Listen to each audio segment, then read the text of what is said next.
తెలంగాణ కాంగ్రెస్ పార్టీలో విషాదం చోటు చేసుకుంది. ఉప్పల్ మాజీ ఎమ్మెల్యే బండారి రాజిరెడ్డి కన్నుమూశారు. కొంతకాలంగా ఆయన అనారోగ్యంతో బాధపడుతున్న ఆయన హబ్సిగూడలోని తన నివాసంలో తుది శ్వాస విడిచారు. తెలంగాణ కాంగ్రెస్ పార్టీలో విషాదం చోటు చేసుకుంది. ఉప్పల్ మాజీ ఎమ్మెల్యే బండారి రాజిరెడ్డి కన్నుమూశారు.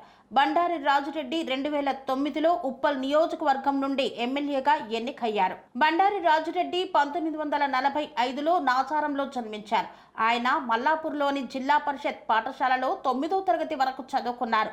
కాంగ్రెస్ పార్టీ ద్వారా రాజకీయాల్లోకి వచ్చిన రాజిరెడ్డి ఉమ్మడి రంగారెడ్డి జిల్లాలో కాంగ్రెస్ పార్టీలో వివిధ హోదాల్లో పనిచేశారు. 2009లో జరిగిన ఆంధ్రప్రదేశ్ అసెంబ్లీ ఎన్నికల్లో ఉప్పల్ నియోజకవర్గం నుండి కాంగ్రెస్ పార్టీ అభ్యర్థిగా పోటీ చేసి తన సమీప ప్రత్యర్థి టీఆర్ఎస్ అభ్యర్థి ముత్తిరెడ్డి యాదగిరి రెడ్డిపై 28,183 ఓట్ల మెజార్టీతో గెలిచి తొలిసారి ఎమ్మెల్యేగా అసెంబ్లీకి ఎన్నికయ్యారు. 2012లో టీడీపీ పాలక మండలి సభ్యుడిగా పనిచేశారు. 2014లో జరిగిన తెలంగాణ అసెంబ్లీ ఎన్నికల్లో పోటీ చేయకుండా తన సోదరుడు బండారి లక్ష్మారెడ్డిని పోటీలో నిలపగా ఆయన ఓడిపోయారు. అనంతరం లక్ష్మారెడ్డి బీఆర్ఎస్లో చేరి 2023 ఎన్నికల్లో ఉప్పల్ నియోజకవర్గం నుండి పోటీ చేసి తొలిసారి ఎమ్మెల్యేగా గెలిచారు.